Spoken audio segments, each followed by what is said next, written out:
আমরা তাড়াতাড়ি যাই, বাড়ি ফিরে যাই, রান্না করতে হবে তো। ঠিক আছে, চলো। হ্যালো হ্যালো, এ মাইক কমান, মাইক কমান, এ হ্যালো মাইক কি যেন আমাকে ঠিক তোমাদের বসাবে দেখে আসছি।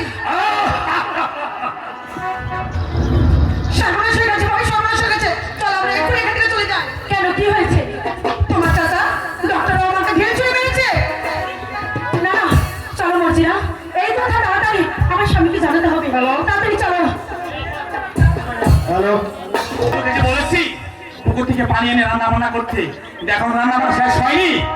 বলো স্বামী, স্বামী, এই গুরু, আমার মুখে মূল দেখা যাচ্ছে কেন? তোমার কি হয়েছে? হাওলা পাগল হয় গো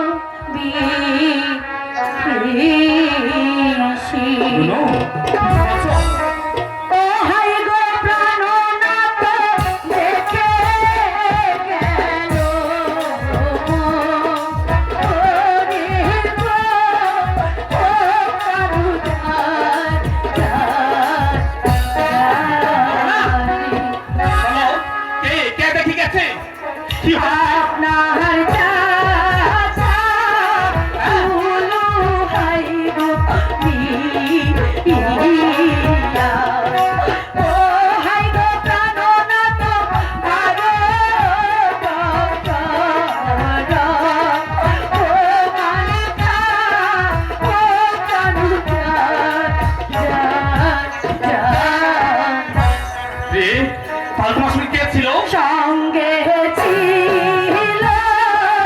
মর্জিনা হাইব দাসী। ও হাইব প্রাণনাথ ডেকে বিকাশ করো গো, ও কানুকার যা যা।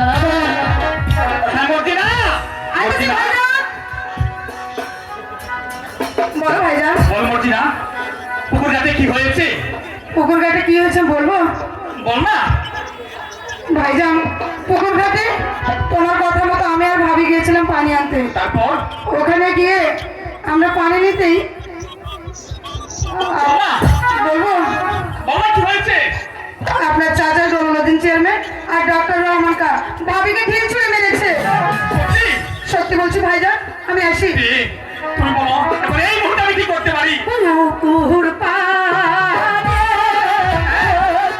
লাইব গাছ, ও হাইব প্রাণনাথ ডেকে ফেলো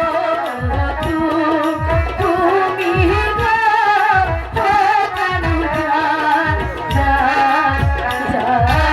বলো, তাহলে বলো আমি কাকে দিয়ে সেই বকুল গাছটি কাটাবো? বাড়ির কাছে পানি খাইব আছে, ও হাইব প্রাণনাথ ডেকে আনো তাই, আরে গো, ও কানুজান যা যা। ঠিক আছে তুমি আর কেঁদো না। তোমার কথা মতো আমি সেই মানিকের বাড়িতে যাবো, মানিককে দেখে নিয়ে এসে এই পুকুর পাড়ে বকুল গাছটি মানিককে দিয়েই কাটাবো। চলো ঠিক আছে, ঘরে যা আছে তাই রান্না করে তোমাকে খাওয়াবো। তাহলে চলো। চলো।